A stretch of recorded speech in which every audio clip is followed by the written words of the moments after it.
सरकारी जमीन पर कब्जा कर बनाए जा रहे थे मस्जिद, मजार, मदरसा और कब्रिस्तान। वक्फ बोर्ड और मौलवी मौलानाओं पर क्यों नहीं कसा जा रहा शिकंजा? कट्टरपंथ की तर्ज पर देश में कब्जे की मिजाद की जा रही तैयार। देश के कई हिस्सों में सरकारी जमीन पर कब्जा कर मस्जिद, मजार, मदरसा और कब्रिस्तान बनाने की खबरों के सामने आने के बाद जांच एजेंसियां सक्रिय हुई हैं। पहले यह बात सिर्फ किसी अनाड़ी के जरिए बोली जाती थी, लेकिन फिर जांच एजेंसियों ने जब इन बातों पर गौर किया तो पता चला कि इस तरह की उठ रही आवाजें महज अफवाह नहीं बल्कि हकीकत हैं। जांच चलती रही, जांच एजेंसियों को सबूत मिलते रहे। सरकारी जमीन पर कब्जा कर कई इलाकों से इसी तरह की खबरें सामने आई। धीरे धीरे वक्फ भी सामने आने लगा। कहीं वक्फ ने बसे बसाए गांव को खाली करने का फरमान सुना दिया, कहीं जंगलों पर अपना अधिकार जमा दिया। मौलवी मौलानाओं ने अरबों खरबों की संपत्ति को वक्फ बोर्ड की संपत्ति होने का दावा कर दिया। हालांकि अगर वक्फ किसी संपत्ति पर अपना दावा कर दे तो उसे कोई सबूत गवाह भी पेश करने की जरूरत नहीं पड़ती। वक्फ किसी भी संपत्ति पर अपना अधिकार बता सकता है, इसीलिए सिर्फ विश्वास होना ही काफी है। उत्तर प्रदेश में वक्फ बोर्ड के पास कुल 2,14,707 संपत्तियां हैं। हमारी इस रिपोर्ट में आपको हम बताएंगे कि किस तरह से कट्टरपंथ की तर्ज पर देश में कब्जे की मिजाज तैयार की जा रही है। कहीं वक्फ के नाम पर, कहीं मस्जिद, मजार और कब्रिस्तान के नाम पर। 40 कमरे 15 बाथरूम वाला मदरसा सरकारी जमीन पर बना है। जामिया हबीबिया मदरसा।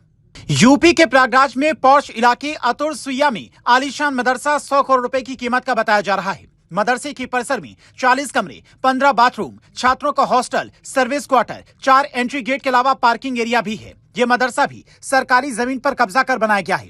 84 साल पुराने इस मदरसा जामिया हबीबिया मस्जिद आजम को अब सील कर दिया गया है, क्योंकि इस मदरसे में नकली नोटों की छपाई हो रही थी और यहाँ तालीम होने वाले शागिर्दों को कट्टरपंथी तालीम दी जा रही थी और आरएसएस को भारत का आतंकवादी संगठन बताया जा रहा था।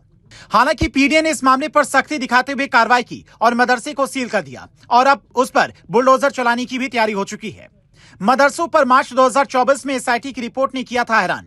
हालांकि मार्च 2024 में अवैध मदरसों की जब जांच की गई तो एसआईटी ने एक रिपोर्ट सीएम ऑफिस में भेजी थी। इस रिपोर्ट में एसआईटी ने करीब 13,000 मदरसों को बंद करने की सिफारिश की थी। जांच में जो मदरसे अवैध पाए गए उनमें से ज्यादातर नेपाल सीमा पर थे। एसआईटी ने रिपोर्ट में दावा किया कि इन मदरसों का निर्माण पिछले 2 दशकों में खाड़ी देशों से आई फंडिंग से किया गया। हालांकि इन मदरसों से उनकी आय और व्यय का ब्यौरा मांगा गया तो ब्यौरा नहीं दे सके। ज्यादातर मदरसों ने अपने जवाब में चंदे की रकम से निर्माण कराने का दावा किया, लेकिन चंदा देने वालों का नाम नहीं बता सके। जांच में कुल 23,000 मदरसों में से 5,000 के पास अस्थायी मान्यता के दस्तावेज मिले। बाकी मदरसे बिना मान्यता के चलाए जा रहे थे। इन मदरसों को विदेशी फंडिंग मिल रही है, जिसका ये गलत इस्तेमाल कर तालीम लेने वालों को कट्टरपंथी तालीम दे रहे हैं। अलीगढ़ में मशहूर मीरा बाबा मठ पर वक्फ का अवैध कब्जा। उत्तर प्रदेश के अलीगढ़ में वक्फ की मनमानी के मामले भी सामने आए थे। वक्फ बोर्ड ने पदाधिकारियों ने फर्जी दस्तावेज बनवाकर एक मीरा बाबा मठ पर अवैध कब्जा करने की कोशिश की थी। उस समय अखंड हिंदू सेना सक्रिय हो गई और कब्जे को रोकने के लिए आगे आई। हालांकि इस जमीन पर 150 साल से भी ज्यादा समय से हिंदू धार्मिक स्थल है। यहाँ हिंदू परिवार पूजा पाठ करता है। हर साल यहाँ पर 2 बार मेला लगता है। बच्चों के मुंडन होते हैं। शादीशुदा जोड़े यहाँ पर घोक मारने आते हैं। बावजूद इसके वक्फ इस संपत्ति को हथियाना चाहता है। ये कोई पहला मामला नहीं है, ऐसे बहुत से मामले हैं। वक्फ की यह हरकत सिर्फ उत्तर प्रदेश ही नहीं बल्कि मध्य प्रदेश, झारखंड, उत्तराखंड, गुजरात में भी सक्रिय है।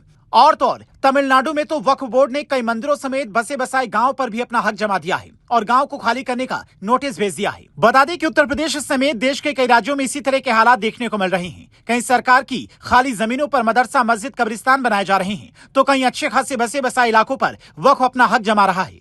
इन सब बातों से कई तरह के सवाल उठते हैं। पहला सवाल, आखिर ये सब क्यों किया जा रहा है? दूसरा सवाल, इस तरह की हरकत के पीछे की मंशा क्या है? तीसरा सवाल, सरकारी जमीन पर कब्जे को सरकार रोक क्यों नहीं पा रही है?